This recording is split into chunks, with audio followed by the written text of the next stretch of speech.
আসসালামু আলাইকুম। আশা করি সবাই আমার কথা শুনতে পাচ্ছ, দেখতে পাচ্ছ। ওয়েব অ্যাপে নূর হুসাইন। যতজনই আজকের ক্লাসে এই মুহূর্তে উপস্থিত আছো, ছোট ভাই আপুরা, আমরা ক্লাসটা কন্টিনিউ করব। অনেকেরই হয়তো এই সময়টা পরীক্ষা চলে, সেই জন্য হয়তো এই মুহূর্তে সবাই লাইভে ক্লাসটা করতে পারবে না, কিন্তু সবাই রেকর্ডেড অবস্থায় ক্লাসটা পরবর্তীতে করে নেবে। তো যারা ভবিষ্যতে রেকর্ডেড করে নেবে তাদের জন্য আজকে উদ্ভিদ শারীর তত্ত্ব 4 নম্বর ক্লাস। ওয়েব অ্যাপে যারা আছে, ফেসবুকে যারা আছে, তোমরা পরিষ্কারভাবে আমার কথা শুনতে পাচ্ছ কিনা বলো।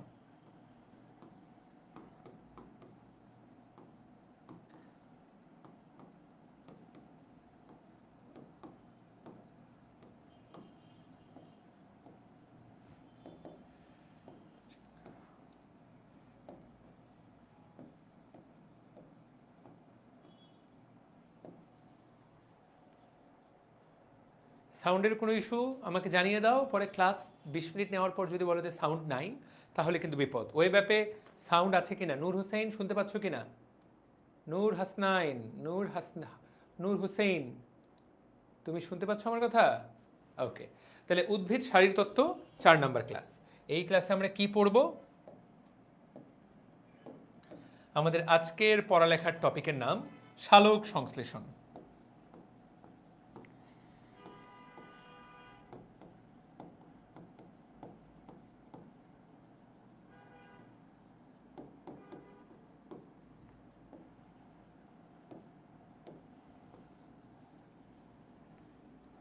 তাহলে আজকে সালোক সংশ্লেষণের উপরে 1 নাম্বার ক্লাস। আমরা সালোক সংশ্লেষণ টপিকটা বুঝবো। শুরুতেই বলে রাখি, এই টপিকটাকে কেউ যদি বলে যে এই টপিকটা সহজ, সে তোমাকে ভুল ব্যাখ্যা দিচ্ছে। ভাই, এই টপিকটা অনেক বড় এবং সত্য কথা বললে কঠিন। আমি তোমাদেরকে জাস্ট বলার জন্য বলবো না যে টপিকটা অনেক সহজ। না, এই টপিকটা সহজ না, এটা অবশ্যই কঠিন, কিন্তু আমরা কঠিন টপিকটাকে সহজ বানায় ফেলবো। That is our challenge.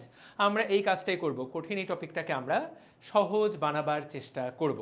That is our job. তাহলে এই যে কঠিন টপিকটাকে আমরা সহজ বানাবো, তো এইখান থেকে কিন্তু একটা সিকিউ আসবে পরীক্ষায়। তুমি সিকিউ এখান থেকে কমন পাবা। আর সিকিউ যদি উত্তর করতে না চাও, এখান থেকে কিন্তু এমসিকিউ আসবে, যেটা তোমাকে উত্তর করতেই হবে। সেটাতে কিন্তু কোনো গাফিলতি নাই, সেটা তোমাকে উত্তর করতে তুমি বাধ্য। তোমাকে এইটা কিন্তু উত্তর করতেই হবে। বুঝাতে পেরেছি? এখন ক্লিয়ার? আমি ফেসবুকে কোনো রেসপন্স দেখছি না। পোলাপান, তোমরা কি ক্লাস করছো ফেসবুকে? কোনো রেসপন্স দেখছি না।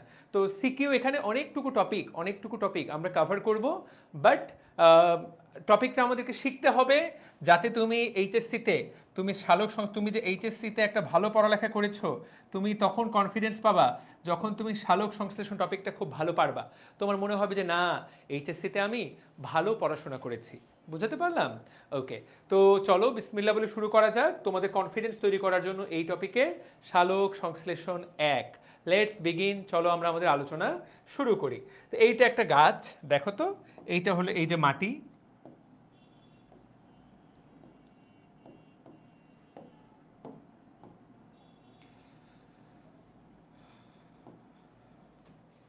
উদ্ভিদ, গাছ।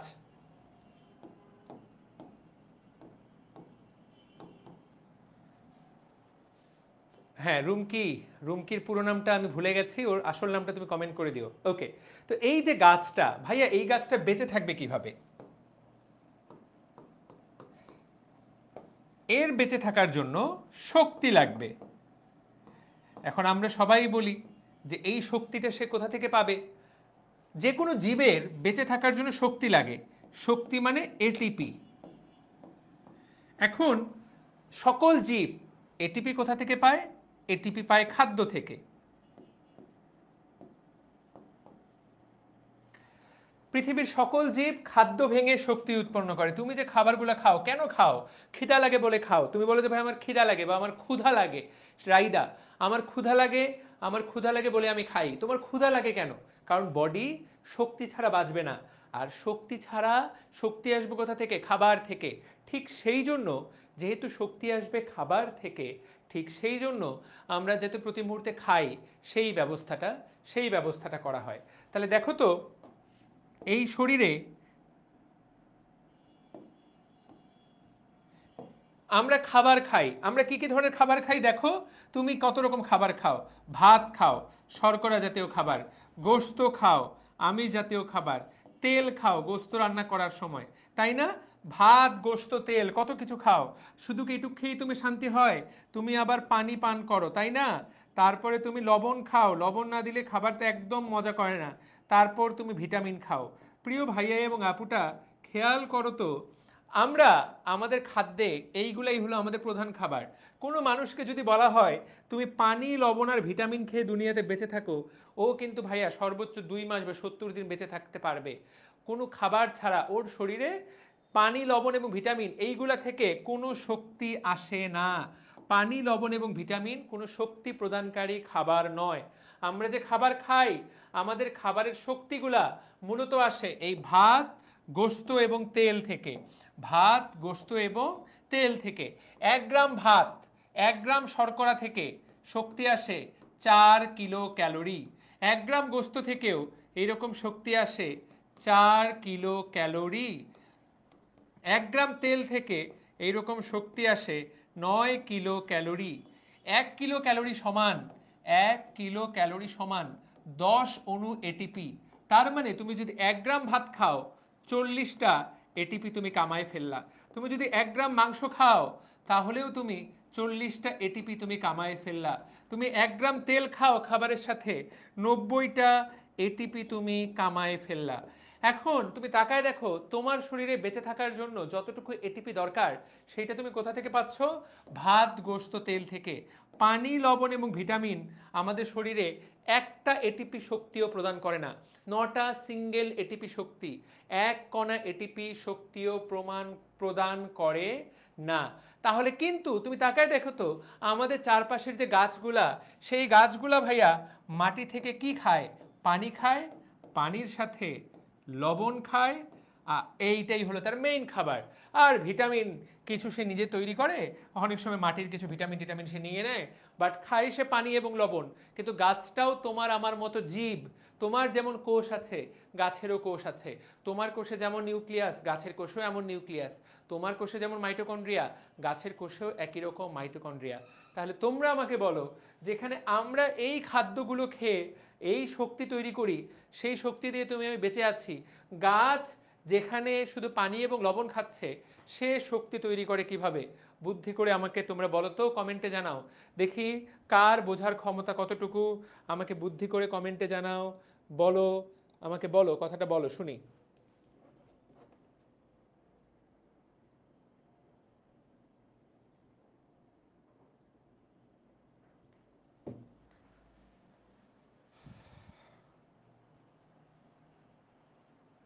পানির অপর নাম তাহলে জীবন কেন?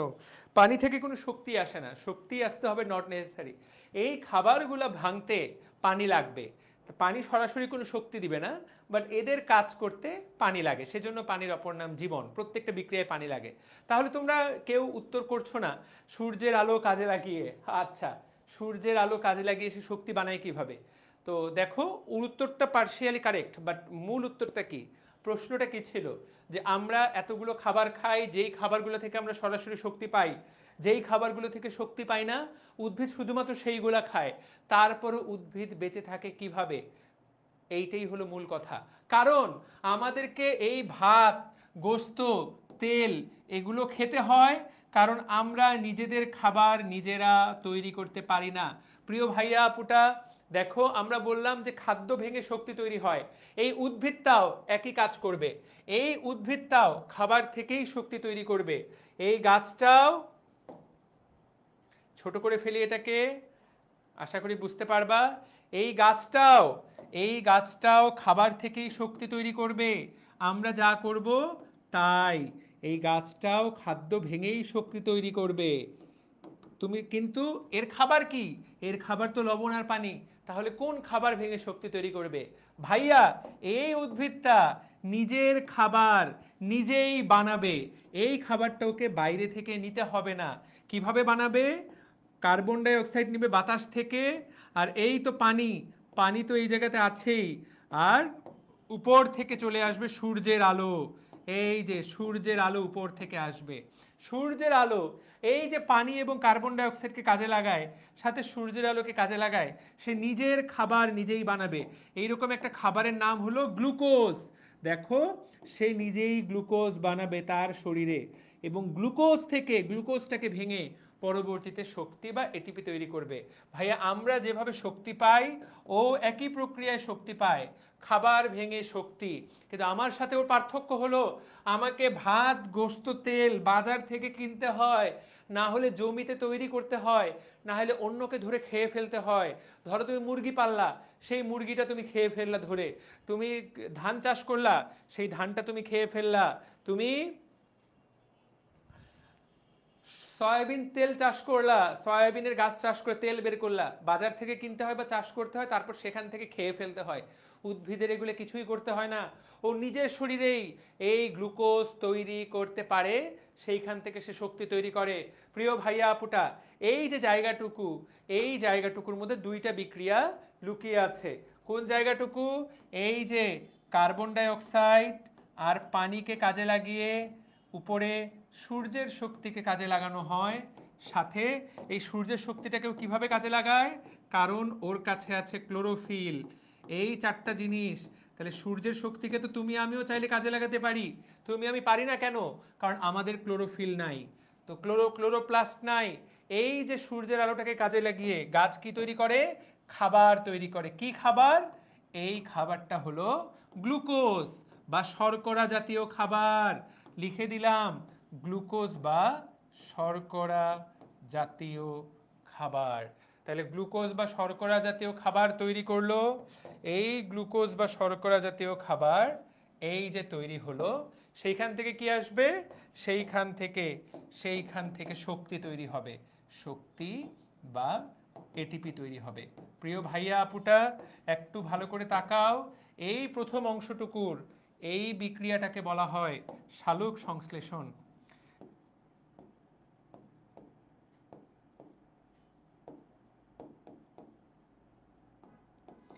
আর এই অংশটুকুকে বলা হয়, খাবার ভেঙে শক্তি উৎপাদন করার এই অংশটুকুকে বলা হয় শ্বসন। আমাদের এই চ্যাপ্টারের পরের পড়ালেখা। দেখেন তো এই অংশটুকু বুঝতে পারলাম কিনা? ছোট্টবেলার পড়া, সেই ক্লাস 6-7 থেকে পড়ছো। দেখো তো বুঝতে পারলে কিনা, আমাকে বলো বুঝতে পেরেছো কিনা, বুঝা গেল কিনা, আমাকে বুঝিয়ে বলো। Have you got the point? বুঝতে পেরেছো কি না?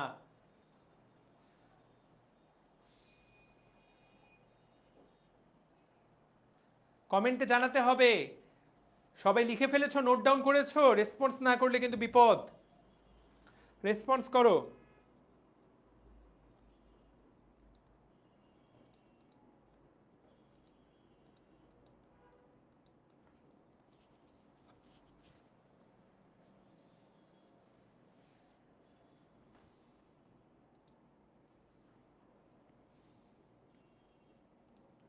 ওকে, সুন্দর। That's it. তাহলে সুন্দর, বুঝতে পেরেছি। ওকে, ডান। তাহলে দেখো তো, আমরা বলি গাছ নিজের খাবার নিজে তৈরি করতে পারে। কোন প্রক্রিয়ায়? সালোক সংশ্লেষণ প্রক্রিয়ায়। এই খাবারটা কিন্তু গাছ মানুষের জন্য তৈরি করে না। আমি ছোটবেলায় ভাবতাম গাছ নিজের খাবার বলতে হয়তো বা নিজের ফলমূলগুলোর কথা বলা হচ্ছে। কিন্তু তুমি কি কখনো দেখছো কোনো আম গাছ নিজের আমটা খেয়ে ফেলতেছে ছিঁড়ে? তুমি কি এমন কখনো শুনেছো কোনো কাঁঠাল গাছ নিজের কাঁঠালটা খেয়ে ফেলছে? তুমি কি কখনো চিন্তা করেছো, শুনেছো যে খেজুর গাছের খেজুরগুলা গাছ নিজেই খেয়ে ফেলেছে? এমন তো কখনো হয় না। আমরা আমরা আমি ছোটবেলায় ভাবতাম যে নিজের খাবার নিজে তৈরি করে, মানে বোধহয় এইটাই বোঝাচ্ছে মানুষ বোধহয় অনেক হিংস্র, মানুষ অনেক বেশি নির্দয়। আরে ওই গাছটাই ফলগুলা নিজে খাবার জন্য তৈরি করেছে, কিন্তু মানুষ ওগুলোকে ছিঁড়ে ফেলে নিজে খেয়ে ফেলছে। ব্যাপারটা কিন্তু মোটেই তা না। ওই ফলটা, ওই ফলগুলা বা ধান, এগুলো কিন্তু গাছের খাদ্য না, এগুলো হলো গাছের প্রজনন অঙ্গ। আমরা সবাই জানি, আমার একটা ভিডিও তো ভাইরাল হয়েছিল গত বছর, তোমরা অনেকেই দেখেছো। ফুল আর ফল কিন্তু গাছের প্রজনন অঙ্গ। ভাইয়া আমরা যে ফুল দেই, এই ফুলটা কিন্তু গাছের প্রজনন অঙ্গ, প্রজনন অঙ্গ, তাই না? এবং এই ফুল থেকে ফল তৈরি হয়, তার মানে এই ফলটা কি? রূপান্তরিত প্রজনন অঙ্গ। চিন্তা করা যায়, তুমি রূপান্তরিত প্রজনন অঙ্গ, তুমি একটা গাছের প্রজনন অঙ্গ খেয়ে ফেলছো, একটা জীবের প্রজনন অঙ্গ খেয়ে ফেলছো, ছি ছি ছি, কেমন কথা। কি মজা করে আমগুলো খাও, একদম কি মজা করে কাঁঠাল খাও, একদম চিন্তা করো রমজান মাসে তোর খেজুর নিয়ে কি টানাটানি, কিন্তু এগুলো কিন্তু গাছের রূপান্তরিত প্রজনন অঙ্গ, এইটাই বাস্তবতা। আমরা এটা চিন্তা করি না, এগুলো কিন্তু গাছের খাবার না। এইগুলো তাহলে ভাইয়া গাছ ফল কেন তৈরি করে, ফুল কেন তৈরি করে? এর কারণ হলো গাছটা তার বংশবৃদ্ধি করার জন্য ফল তৈরি করে। কেন? তার বংশবৃদ্ধি করার জন্য। তুমি বলতে পারো ভাই এটা ওর খাবার না, তাহলে ফল তৈরি করে লাভ কি? ফল তৈরি করে এইটাই লাভ, যাতে তোমার আমার মতো মানুষরা, তোমার আমার মতো প্রাণীরা এই ফলটা খায়। তুমি একটা খেজুর খাইলা, এরপর খেজুর খাওয়ার পর তো তুমি খেজুরের বীজটা ওটা রেখে, তুমি তো রেখে দাও না, এমন তো না যে ওটা বছরের পর ফ্রিজে রেখে দাও। তুমি কি করো? ওটা বাইরে ফেলে দাও। এই যে তুমি খেজুরের বীজটা এক জায়গায় ফেলে দিলা, ওখান থেকে আরেকটা খেজুর গাছ জন্ম নিবে। এই যে ফলটা আমের, আমের ভেতরের যে কয়া বা কষি, আমাদের এলাকায় এটাকে কয়া বা কষি বলে, আমি জানি না তোমাদের এলাকায় কি বলে। আমের ভেতরের যে বীজটা, সেইটা আম খাওয়ার পর তুমি একটা মাটির মধ্যে ফেলে দাও, দেখবা 1 মাস পরে ওখান থেকে ছোট্ট আম গাছ গজাইছে। তো আমের এই যে ফল তৈরি করার উদ্দেশ্য কি? প্রকৃতি কেন ফল তৈরি করে? কারণ তার বংশবৃদ্ধি করার জন্য। ও যদি নিজের ফলটা নিজেই খেয়ে নেয়, তাহলে তো বংশবৃদ্ধি হবে না। কোথাকার কোন রাজশাহীর চাঁপাই নবাবগঞ্জের আম ঢাকাতে তুমি খাচ্ছ, তারপর ডাস্টবিনে ফেলে দেই আমরা, সেজন্য ঢাকায় আম গাছ দেখা যায় না, কারণ আম গাছ অবশ্য লাগাবার জায়গাও নাই। কিন্তু তুমি যদি এইগুলাকে, এইগুলোকে মাঠের মধ্যে ফেলে দাও, দেখবা শত শত আম গাছ জন্মে গেছে। বোঝাতে পারলাম? তাহলে ফুল এবং ফল এগুলো হলো প্রজনন অঙ্গ, এগুলো কিন্তু গাছের খাদ্য না। মানুষের যেমন প্রজনন অঙ্গ আছে, অন্যান্য প্রাণীর যেমন প্রজনন অঙ্গ আছে, গাছেরও প্রজনন অঙ্গ এই ফুল। ফলটা হলো রূপান্তরিত প্রজনন অঙ্গ। কেন এটা? যাতে সে সারা দুনিয়াতে নিজের বংশটাকে ছড়াই দিতে পারে। দেখো, তুমি আমটাকে ধরো, ল্যাংড়া আম আমার সবচেয়ে প্রিয় আম, আমি জানি না তোমাদের কার কি প্রিয়। আমার ওই জিনিসটা একটু বেশি মজা লাগে যেটার মধ্যে মিষ্টির মধ্যে একটু টক মেশানো, যেগুলো খুব বেশি মিষ্টি আম, যেমন নাম আছে হিমসাগর, তারপর আরও বেশ কিছু নাম আছে, আম্রপালি, যেগুলো মিষ্টি, খুব বেশি মিষ্টি, সেগুলোকে আমার, সেই আমগুলোকে আমার খুব পছন্দ হয় না। ল্যাংড়া আমার ল্যাংড়া আমার খুব পছন্দের আম। এর কারণ ল্যাংড়া আমটার মধ্যে মিষ্টি এবং টকের একটা অদ্ভুত মিশ্রণ আছে। একদম মিষ্টি না, আবার টক না, দুটার একটা মিশ্রণ, ফ্যান্টাস্টিক মিশ্রণ, 70-30 বা 75% মিষ্টি, 25% টক। তো তোমাদের এক একজনের এক এক আম পছন্দ। উত্তরবঙ্গের একটা আম আছে সূর্যাপুরি আম। তো সে যাই হোক, এখন এই আমটা তুমি আমেরিকায় পাঠাই দিলা এক্সপোর্ট করে। ধরো তোমার বড় ভাই আমেরিকায় থাকে, তুমি তোমার গাছের 5টা আম আমেরিকায় সামহাও পাঠাইলা, তোমার বড় ভাই যদি ওই আমটা আমেরিকার জমিতে লাগাই দেয়, চিন্তা করো কোথাকার আম কোথায় গিয়ে, হাড়িভাঙা রংপুরের আম, কোথাকার আম কোথায় গিয়ে দেখো বংশ বিস্তার করছে। তুমি চিন্তা করতে পারো? তো এই যে আমটা বা ফলটা, এটা হলো বংশ বিস্তারের উপায়। কিন্তু এই যে আম গাছটা ছোট থেকে বড় হইলো, একে খাবার কে দেয়? তুমি তো শুধু পানি দাও, তুমি তো শুধু লবণের সাপ্লাইটা দাও, সার দাও, সারের মধ্যে তো শক্তি নাই। এই শক্তিটা কোথা থেকে আসে? এই শক্তিটা ওর নিজের শরীরেই থাকে, ও নিজেই তৈরি করে। কোন প্রক্রিয়ায়? সালোক সংশ্লেষণ প্রক্রিয়ায়। তাহলে গাছকে কেন আমরা সেলুট করি? কেন আমরা গাছকে সেলুট করি? গাছ মানুষের চেয়ে কোন দিক দিয়ে আগায়? কারণ ও স্বয়ং সম্পূর্ণ, নিজের খাবার নিজে বানাইতে পারে। এক সময় পৃথিবী থেকে যদি সকল মানুষ মরে যায়, গাছের তাতে কোনো সমস্যা নাই। গাছ কিন্তু আরো হাজার হাজার কোটি কোটি লাখ লাখ বছর টিকে থাকবে।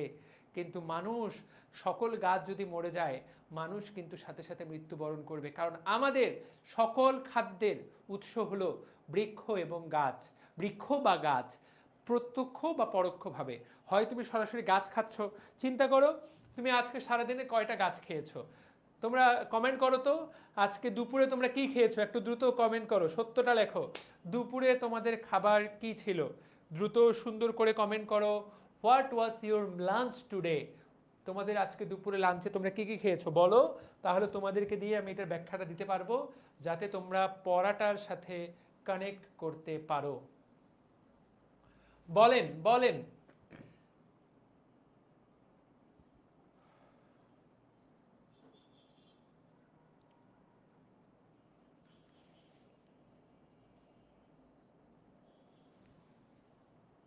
গরুর মাংস এবং ভাত।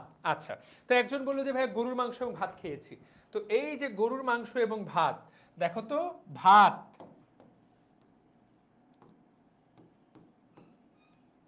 সরাসরি ধান গাছ থেকে আসে, প্রত্যক্ষভাবে তুমি গাছের উপরে নির্ভরশীল হলা। গরুর মাংস,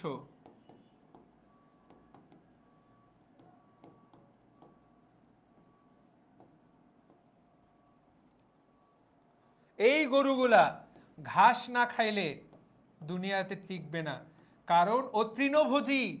গরু মানেই তৃণভোজী, তৃণ মানেই তো গাছ। পৃথিবীর প্রত্যেকটা খাবার দিন শেষে, আমরা প্রত্যেকটা খাবারের জন্য দিন শেষে প্রত্যক্ষ এবং পরোক্ষভাবে গাছের উপরে নির্ভরশীল। গাছ আমাদের উপরে মোটেই নির্ভরশীল নয়। তুমি যদি ওরে পানি নাও দাও, ওর কোনো সমস্যা নাই। আল্লাহ পাক উপর থেকে বৃষ্টি নামাবে গাছের জন্য।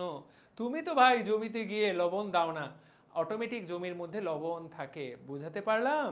তাহলে চিন্তা করা যায় যে গাছ কোথায় আমাদের চেয়ে উন্নত।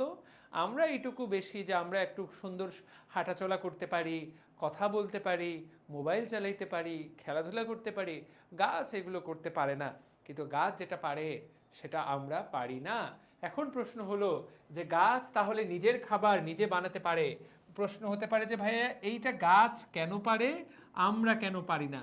কারণ একটা গাছের কোষ আর আমার কোষ তো একই রকম। এটা একটা গাছের কোষ, এটা হলো মানুষের কোষ। গাছেরও নিউক্লিয়াস থাকে, গাছেরও নিউক্লিয়াস প্রকৃত, আমার নিউক্লিয়াসও প্রকৃত। গাছেরও মাইটোকন্ড্রিয়া থাকে, আমারও মাইটোকন্ড্রিয়া থাকে। গাছেরও গলগি বডি থাকে, আমারও গলগি বডি থাকে। গাছের যা থাকে আমারও তাই থাকে। গাছের কি এমন আছে যেইটার জন্য গাছ এরকম সেরা, আমি সেরা নই? এই লাইনটার অর্থ উত্তর হলো এই জিনিসটা। গাছের এই জিনিসটা আছে যেইটা মানুষের বা প্রাণীর নাই, সেই জিনিসটার নাম হলো প্লাস্টিড। এই একটা অঙ্গাণু, এই একটা অঙ্গাণু গাছের শরীরে ঢুকে গাছকে পুরো চেঞ্জ করে দিয়েছে। এই প্লাস্টিড থাকে বলে গাছ নিজের খাবার নিজে বানাতে পারে। মানুষ নিজের খাবার, মানুষ বা অন্য কোনো প্রাণী নিজের খাবার নিজে বানাতে পারে না। সালোক সংশ্লেষণের জন্য দায়ী অঙ্গাণুর নাম কি? উত্তরটা হলো প্লাস্টিড নামক এই অঙ্গাণুটা সালোক সংশ্লেষণের জন্য দায়ী। এই প্লাস্টিডের মধ্যে ক্লোরোপ্লাস্ট থাকে।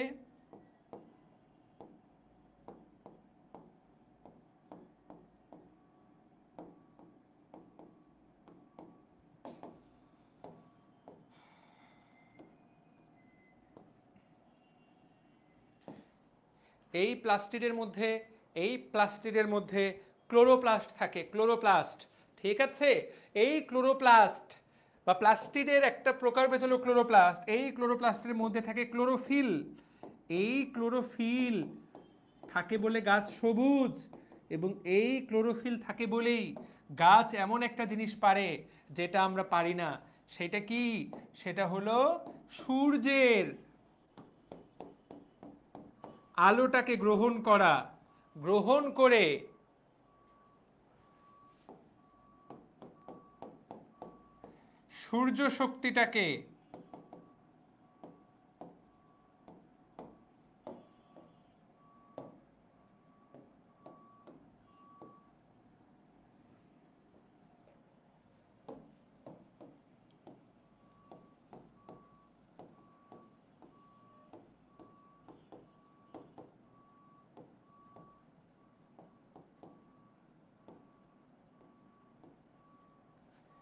সূর্য শক্তিটাকে রাসায়নিক শক্তিতে রূপান্তর করা। এই কাজটা কে করে?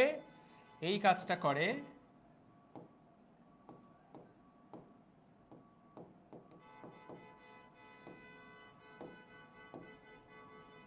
ক্লোরোফিল। দেখো পরবর্তীতে তাহলে সূর্যের শক্তি, রাসায়নিক শক্তি, রাসায়নিক শক্তির নাম কি?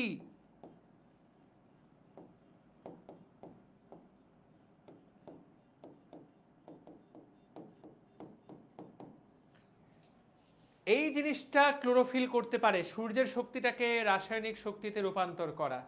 এই শক্তিটাকে কাজে লাগিয়েই পরবর্তীতে খাদ্য তৈরি করা হয়। তো প্রিয় ভাইয়া এবং আপুটা, আমাদের শরীরে যদি ক্লোরোফিল থাকতো তাহলে আমরাও গাছের মতো নিজের খাবার নিজে তৈরি করতে পারতাম। গাছ আমাদের উপর নির্ভর করে না, আমরাও গাছের উপর নির্ভর করতাম না। কিন্তু আমাদের শরীরে ক্লোরোফিল নাই এবং ক্লোরোফিল ঢুকাই দিয়েও কাজ হচ্ছে না। বিজ্ঞানীরা গবেষণা করে দেখেছেন হয়তোবা যে তোমার শরীরে ক্লোরোফিল ঢুকাই দিলে কোষগুলা মরে যায়।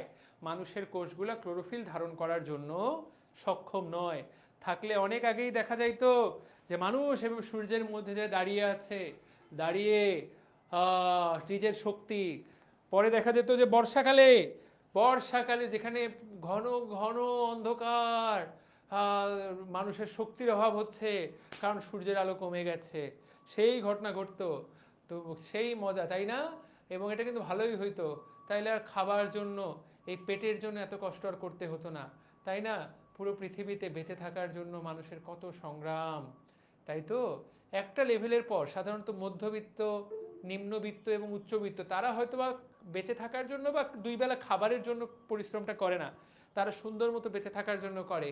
কিন্তু যারা একদম নিম্নবিত্তের নিচে, যারা অতি দরিদ্র, তাদের কিন্তু দুই বেলা খাওয়া দাওয়া করাটাই কিন্তু বড় একটা চ্যালেঞ্জ। কারণ মানুষকে কে খাবার তুলে দিবে তোমার মুখে? কালকে তোমার পরিবারে একটা বড় অর্থনৈতিক সমস্যা নেমে আসুক, কোনো কারণে তোমার পরিবারে তুমি অর্থনৈতিক মেরুদণ্ড ভেঙে পড়ুক, দেখো না কে তোমাকে সাহায্য করে? নিজের নিকট আত্মীয়রা মুখ ঘুরায় নিবে। যাকে তুমি এতদিন প্রচণ্ড ভালোবাসতা, ভাবতা যে আমাদের আমাদের অনেক কাছের মানুষ, দেখবা 3 দিন সাহায্য করার পর সে আর নাই পৃথিবীতে। মানুষ প্রচণ্ড একা, তোমার পরিবারটাও প্রচণ্ড বেশিরভাগ ক্ষেত্রেই একা। হ্যাঁ, তো ওই গরিব মানুষরা ছাড়া হয়তোবা পেটের জন্য কেউ কষ্ট করে না, তারপরও এইটা হলে কতই না ভালো হতো যে আমাদেরকে খাবারের জন্য কারো মুখাপেক্ষী থাকতে হতো না, শুধু সবাই আল্লাহর মুখাপেক্ষী থাকতো। ধনী থেকে দরিদ্র সবাই সূর্যের আলোর জন্য অপেক্ষা করত। সূর্যের আলো পড়লে শরীরে হিট আইব, একটা শরীরে শক্তি আইব, তারপর তুমি কাজ করতে পারবা। সূর্যের আলো না থাকলে তুমি কাজ করতে পারবা না, আস্তে আস্তে মরে যাবা। সবার জন্য সমান, কিন্তু বর্তমানে কিন্তু সব কিছু সবার জন্য, পৃথিবীটা কিন্তু সবার জন্য সমান না। যেমন এই যে তোমাদের বড় ভাইয়া আপুরা, 24 ব্যাচের বড় ভাইয়া আপুরা, খেয়াল করে দেখো 24 ব্যাচের বড় ভাইয়া আপুদের কিছু কিছু জায়গায় সিলেট বিভাগে পরীক্ষা পিছাই গেল, কারণ তাদের ওখানে বন্যা। ওরা কিন্তু পিছাই গেল ভাইয়া মূল রেস থেকে। ওখানে যে 50-60 হাজার 1 লাখ স্টুডেন্ট আছে, এখানে তোমাদের সিলেটের আছো, ওরা কিন্তু অ্যাডমিশন টেস্টে পিছায় পড়লো, কারণ ওদের অ্যাডমিশন টেস্ট শেষ, ওদের এইচএসসি পরীক্ষা শেষ হবে 20 দিন পর, 15 দিন পর। ততদিনে অলরেডি 2 সপ্তাহ অ্যাডমিশনের ক্লাস করে ফেলবে সবাই। অ্যাডমিশনে যেখানে এক একটা দিন, এক একটা মুহূর্ত মূল্যবান, সেখানে একটা পুরো 50,000 স্টুডেন্ট বাকি সবার চেয়ে এতটা পিছিয়ে পড়া, তো ব্যাপারটা আনফেয়ার। তো সবসময় কেউ না কেউ দুনিয়াতে, সব কিছু অসমান, দুনিয়াতে মোটেই সব কিছু সমান না। সে যাই হোক, তাহলে আমরা এইটা ক্লিয়ারলি আশা করি বুঝতে পারলাম যে গাছ কেন নিজের খাবার নিজে বানাতে পারে। উত্তরটা হলো এই ব্যাটার নাম হলো ক্লোরোফিল। সে সূর্যের শক্তিটাকে রাসায়নিক শক্তিতে রূপান্তর করতে পারে, এবং এই যে সূর্য শক্তিকে রাসায়নিক শক্তিতে রূপান্তর করার ক্ষমতা এইটা গাছের আছে। বোঝাতে কি পেরেছি? এই জন্য সালোক সংশ্লেষণ সম্ভব হয়। তাহলে শুরু থেকে কি কি আলোচনা করলাম? এগুলা পিওর কনসেপ্ট, এই জিনিসগুলো পিওর কনসেপচুয়াল আলোচনা। গাছ দেখো কোনো খাবার না খেয়েও কিভাবে বেঁচে থাকছে। তাহলে এই হইল কথা, গাছের প্রত্যেকটা কোষে প্রত্যেক মুহূর্তে শক্তি লাগে। তাহলে ডান, আমরা তাহলে এখন মূল বইয়ের পড়ায় ঢুকে যাই। আমরা অলরেডি কনসেপ্ট বুঝে ফেলছি, সালোক সংশ্লেষণ কেন পড়ব সেইটা বুঝে ফেলছি। এখন চলো বইয়ের পড়ায় ঢোকা যাক। চলো ভাইয়া, শর্ট সিলেবাসে বাইরে থেকে অনেক জীববিজ্ঞান কেমন প্রশ্ন আসে? শর্ট সিলেবাসের বাইরে থেকে জীববিজ্ঞান প্রশ্ন আসবে। তোমরা সেকেন্ড ইয়ার শুরু করো, তোমাদের শর্ট সিলেবাসের বাইরের একটা অসাধারণ একটা কোর্স নিয়ে আসবো, যাতে হয়ে যাবে ইনশাল্লাহ। ঠিক আছে, বুঝাতে পারলাম? ওকে। ফটোসিনথেসিস, সালোক সংশ্লেষণ, নাবিলা নাবু।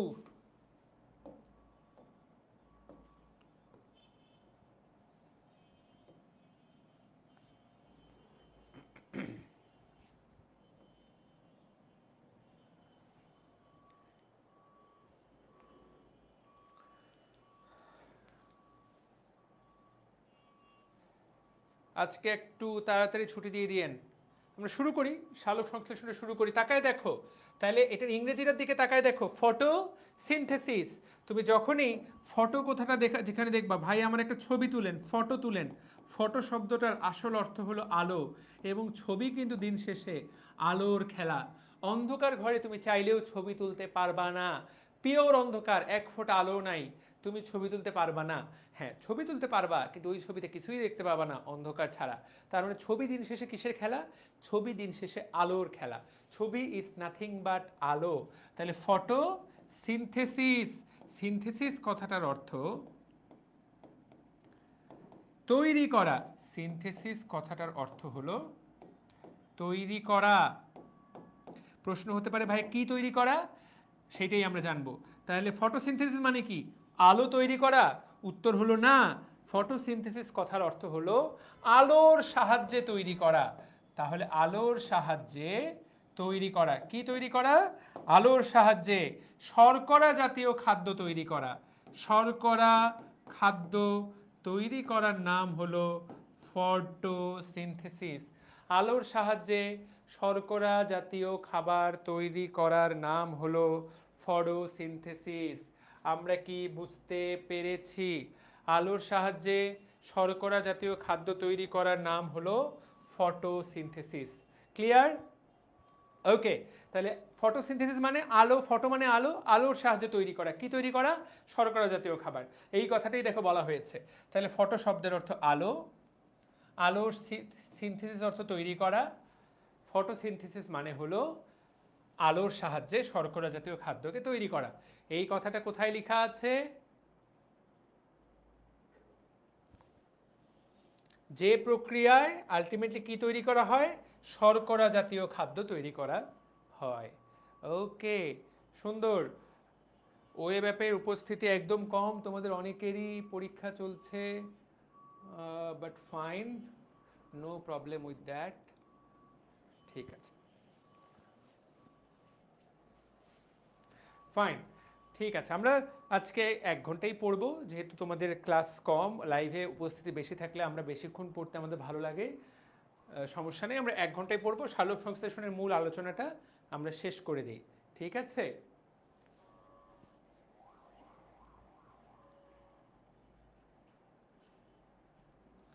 তোমরা কি আছো? ফেসবুকে যারা আছো একটু কমেন্ট করো, কারা কারা ক্লাস করছো কমেন্ট করো, তাহলে বুঝতে পারবো যে ক্লাস করছো।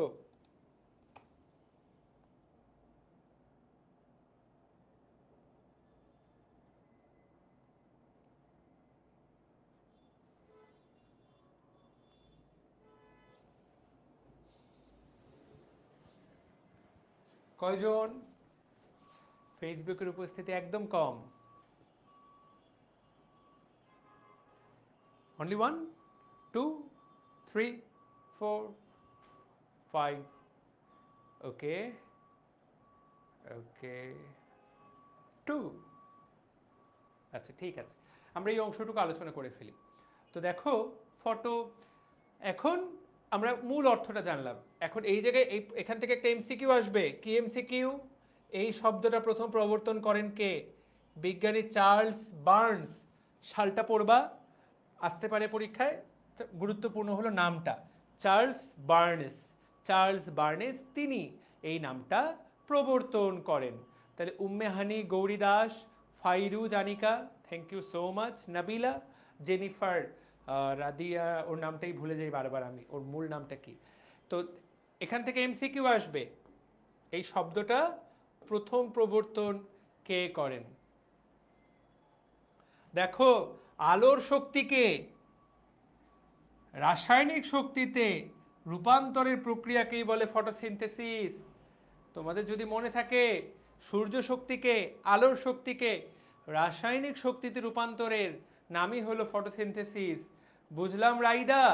ঠিক আছে, এইটার নামই হলো ফটোসিনথেসিস। ঠিক আছে, ওকে। এখন তুমি তাকায় দেখো, ফটোসিনথেসিস হলো আলোর সাহায্যে কার্বন যৌগ তৈরি করা। তুমি এখানে বুঝে রাখবা, কার্বন যৌগ বলতে শর্করা জাতীয় খাদ্যের কথা বলা হচ্ছে। গ্লুকোজ, ফ্রুক্টোজ, সুক্রোজ, এগুলা সব শর্করা খাবার। ফটোসিনথেসিসের জন্য কি কি লাগে? কার্বন ডাই অক্সাইড, পানি, সূর্যের আলো, ক্লোরোফিল। তোমার যতদূর মনে পড়ে বিক্রিয়াটাতে আমি 4টা জিনিসই দেখিয়েছিলাম। কার্বন ডাই অক্সাইড, তাকায় দেখো তো, পানি, সূর্যের আলো, ক্লোরোফিল, এই 4টা জিনিস দেখা যাচ্ছে? আচ্ছা, দেখা গেল। তাহলে 4টা জিনিস লাগে। উৎপন্ন হয় কি? কার্বোহাইড্রেট, দেখা যাচ্ছে, এবং অক্সিজেন। এইটা এই জায়গায় এতক্ষণ লিখিনি। খাদ্যটার নাম কি? কার্বোহাইড্রেট আর অক্সিজেন। এই তো, এইটাই সালোক সংশ্লেষণের বিক্রিয়া। ঠিক আছে, এখন দেখো এখানে একটা এমসিকিউ আসবে, কোনটা কেন ব্যবহৃত হয়? কার্বন ডাই অক্সাইড ব্যবহৃত হয় কার্বোহাইড্রেট তৈরি করার জন্য। তুমি বলতে পারো যে ভাইয়া মানেটা কি? এই যে দেখো তো ভাইয়া, এই কার্বন ডাই অক্সাইড আর এই পানি, কার্বন, এইটা কার্বন আর এটা পানি, কার্বোহাইড্রেট। কার্বনের হাইড্রেটের নামই তো কার্বোহাইড্রেট। কার্বোহাইড্রেটের সংকেত কি? তোমরা যারা একটু পড়ালেখা করেছো তারা জানো এইটা হলো কার্বোহাইড্রেটের সংকেত। তার মানে এইটা হলো শর্করার সংকেত। শর্করা বানাইতে কার্বন ডাই অক্সাইড লাগে। শর্করা বানাইতে কার্বন ডাই অক্সাইড লাগে। শর্করা বানাইতে কার্বন ডাই অক্সাইড লাগে। পানি ব্যবহৃত হয়, এমসিকিউ আসবে এটা। পানি কেন লাগে? NADPH তৈরি করার জন্য। পানির দরকার কেন? আমি একটু আগে বলছিলাম রাসায়নিক শক্তিটার নাম কি?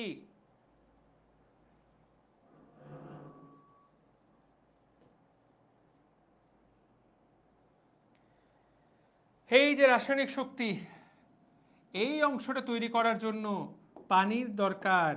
কেন? কারণ এই যে H2 আছে এই জায়গায়, এই H2 এর সাপ্লাই কে দিবে? পানির H2। তাহলে এইটা লাগে, এইটা তৈরি করার জন্য লাগে হলো পানি। সূর্যের আলো লাগে শক্তিটার জন্য, শক্তির জন্য লাগে সূর্যের আলো। আর ক্লোরোফিল লাগে সূর্যের আলোটাকে কাজে লাগাবার জন্য। ক্লোরোফিল লাগে সূর্যের আলোটাকে কাজে লাগাবার জন্য। তোমার মোবাইল আছে, কথা সত্য, জি ভাই আমার মোবাইল আছে, কিন্তু ভাইয়া এই যে মোবাইল আছে, ধরো তোমার এরকম মোবাইল আছে, তোমার ঘরে কারেন্ট আছে। এখন তুমি যদি মোবাইলটাকে এখানে এইভাবে ধরো, তোমার মোবাইলে 10% চার্জ, আর রুমে তোমার বাসায় কারেন্ট আছে, এটা কি অটো 100% চার্জ হয়ে যাবে? তোমরা আমাকে বলো তো, এটা কি অটো 100% চার্জ হয়ে যাবে?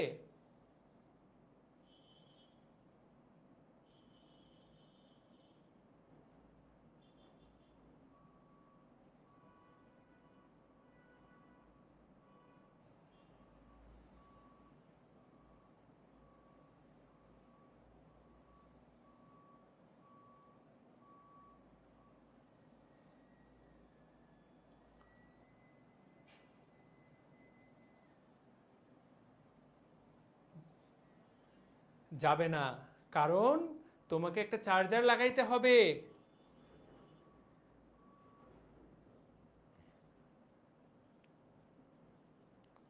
তোমাকে একটা চার্জার লাগাতে হবে, তাহলে কারেন্টটাকে তুমি এই জায়গায় যুক্ত করতে পারবা। তো এই যে কারেন্টটাকে এই জায়গায় যুক্ত করতে পারবা, তাহলে চার্জারটা হলো আমাদের রিসিভার। চার্জার,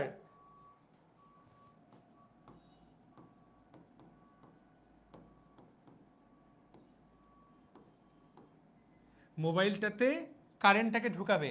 একইভাবে এই ক্লোরোফিল গাছের, সূর্যের আলোটাকে এই গাছের মধ্যে রিসিভ করাবে কে? সেটা হলো ক্লোরোফিল। ক্লোরোফিল থাকে বলে, ক্লোরোফিল, এই ক্লোরোফিল থাকে বলে, ক্লোরোফিল থাকে বলে সূর্যের আলো গাছ রিসিভ করতে পারে, না হলে রিসিভ করতে পারতো না। ওকে, ডান। তাহলে দেখো এই প্রত্যেক লাইন বুঝলাম। তাহলে যে প্রক্রিয়ায় উদ্ভিদ সূর্যের, দেখো উদ্ভিদের ক্লোরোফিল সূর্যের আলোকে, এইটা যে ভেঙে ভেঙে পড়তে পারবে সে বুঝবে, যে ভেঙে ভেঙে পড়বে না সে জীবনও বুঝবে না। এটিপি এবং NADPH এর সাহায্যে রূপান্তরিত করে। যে প্রক্রিয়ায় ক্লোরোফিল আলোটাকে ধরে ধরে এটিপি এবং এনএডিপিএইচে পরিণত করে এবং সেইটাকে কাজে লাগিয়ে পরবর্তীতে শর্করা জাতীয় খাবার তৈরি করে এবং উপজাত হিসাবে অক্সিজেন তৈরি করে, তাকে বলে সালোক সংশ্লেষণ বা ফটোসিনথেসিস। প্রশ্ন হতে পারে উপজাত জিনিসটা কি? উপজাত, জাত মানে উৎপন্ন হওয়া, তৈরি হওয়া, উপ মানে পাশাপাশি, তৈরি করার কথা এইটা, কিন্তু পাশাপাশি তৈরি হয়ে গেল ওইটাও। ধরো একটা বিক্রিয়া এ প্লাস বি, এই বিক্রিয়ার মূল পদার্থের নাম সি, অতিরিক্ত হিসাবে ডি উৎপন্ন হলো, এখানকার ডি হলো উপজাত। এই প্রক্রিয়াতে সালোক সংশ্লেষণ প্রক্রিয়ায় এই অক্সিজেন এবং তোমার প্রত্যেকবার অক্সিজেনকে সেলুট দেওয়া উচিত, সালোক সংশ্লেষণ প্রক্রিয়াকে সেলুট দেওয়া উচিত। কারণ কারণ কি? কারণ এই অক্সিজেনটা তুমি গ্রহণ করে এই মুহূর্তে দুনিয়াতে বেঁচে আছো। এখন পরীক্ষায় যদি প্রশ্ন আসে ভাইয়া সালোক সংশ্লেষণ কাকে বলে, তুমি কি সংজ্ঞা লিখবা? এই সংজ্ঞাটা লিখবা। ভাইয়া এত বড় সংজ্ঞা তুমি ভয় পাই, আমি এত বড় সংজ্ঞা ভয় পাই। এইটাকে 3 ভাগে ভাগ করে নাও, পানির মতো সহজ। প্রথম লাইন, যে প্রক্রিয়ায় উদ্ভিদ সূর্যের আলোকে কাজে লাগায়, শক্তি বানায়, এটিপি এনএডিপিএইচ, তারপর সেই শক্তিটাকে কাজে লাগিয়ে খাদ্য এবং অক্সিজেন বানায়, তাকেই বলে সালোক সংশ্লেষণ। That's it. এইটার কয়টা ভাগ? যে প্রক্রিয়ায় উদ্ভিদ আলোক শক্তিকে কিসে পরিণত করে? NADPH H+ এবং এটিপিতে পরিণত করে এবং পরবর্তীতে সেই এটিপিকে কাজে লাগিয়ে শর্করা প্লাস অক্সিজেন তৈরি করে, সেই প্রক্রিয়াটাকে বলে সালোক সংশ্লেষণ। এই যে দুইটা ধাপ, এইটা যে লিখবে সে ফুল মার্কস পাবে। প্রথমে সূর্যের আলোটাকে তুমি আলোক শক্তিটাকে রাসায়নিক শক্তিতে রূপান্তর করলা, সেই রাসায়নিক শক্তিটাকে তুমি খাদ্যে রূপান্তর করতে সাহায্য করলা। বুঝাতে পেরেছি? নিজের মতো করে লিখলে হবে, কোনো সমস্যা নেই। এবং এই যে সংজ্ঞাটার মধ্যে দুইটা ভাগ, এই দুইটাই কিন্তু সালোক সংশ্লেষণের দুইটা ধাপ। সালোক সংশ্লেষণ কয় ধাপে ঘটে? সালোক সংশ্লেষণ 2 ধাপে ঘটে। এইটা হলো প্রথম ধাপ, এইটা হলো দ্বিতীয় ধাপ। প্রথম ধাপে কি তৈরি হয়? এটিপি এবং NADPH। দ্বিতীয় ধাপে কি তৈরি হয়? শর্করা। এবং দ্বিতীয় ধাপে তৈরি হয় শর্করা। অক্সিজেনের কথাটা এই জায়গায় না বলি, দ্বিতীয় ধাপে তৈরি হয় শর্করা। অক্সিজেনটা প্রথম ধাপেই তৈরি হয়, বাট মেইন কি? এটিপি NADPH প্রথম ধাপে তৈরি হয়, দ্বিতীয় ধাপে তৈরি হয় শর্করা। কি বুঝলাম? সালোক সংশ্লেষণ এর পর্যায় দুইটা, শুধুমাত্র সালোক, আচ্ছা পুরাটাই লিখে ফেলি। সালোক সংশ্লেষণের ধাপ দুইটা। প্রথম ধাপটাকে বলে প্রথম ধাপটাকে বলে আলোক পর্যায়।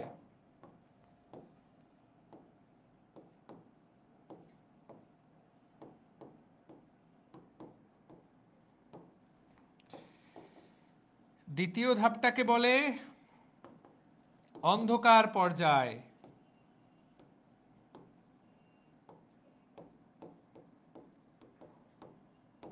আলোক পর্যায়ে কি তৈরি হয়? আলোক পর্যায়ে তৈরি হয় এটিপি ও NADPH। অন্ধকার পর্যায়ে তৈরি হয় শর্করা। এই কথাটুকু জেনে যাও, এই কথাটুকু জেনে যাও। এইখান থেকে আমরা শুরু করব ইনশাআল্লাহ নেক্সট ক্লাসে। আলোক পর্যায়ে অন্ধকার পর্যায়ে এক ক্লাসেই চেষ্টা করব একদম পড়ে ফেলার কালকের ক্লাসে, কিন্তু একটু বেশি রেসপন্সিভ থাকতে হবে, একটু বেশি রেসপন্সিভ থাকতে হবে আগামীকালের ক্লাসে। তাহলে আলোক পর্যায়ে অন্ধকার পর্যায়ে এক ক্লাসেই পড়াই দিতে পারবো। আর তোমার রেসপন্স না থাকলে কিন্তু এটা পড়ানো খুব টাফ। বুঝাতে পারলাম রুমকি, বুঝাতে পারলাম নাবিলা এবং বাকি যারা আছো ক্লাসে, তোমাদেরকে বুঝাতে পারলাম কিনা? তাহলে ভাইয়া এবং আপুরা, আজকের ক্লাসটা আমরা সালোক সংশ্লেষণের একদম বেসিক্স আলোচনা করলাম, বেসিক্স, একদম বেসিক্স, মূল কথা এইটাই। এবং গ্যারান্টি দিলাম অনেকেই শালক সংশ্লেষণ পড়ে, তাদের কিন্তু এই বেসিক্সগুলা জানা নাই। ঠিক আছে, ইনশাআল্লাহ কালকের ক্লাসে আবার দেখা হবে, চেষ্টা করব পুরাটা পড়ায় দেওয়ার। শালক সংশ্লেষণের ভয়টা দূর হয়ে গেলেই তোমরা এটা ইজিলি পড়ে ফেলতে পারবা। কালকে দেখা হবে ইনশাআল্লাহ। উপস্থিতি একটু বেশি থাকলে আমি খুব খুশি হব। সেই পর্যন্ত ভালো থাকো, সুস্থ থাকো। আসসালামু আলাইকুম। Thank you, thank you Raida.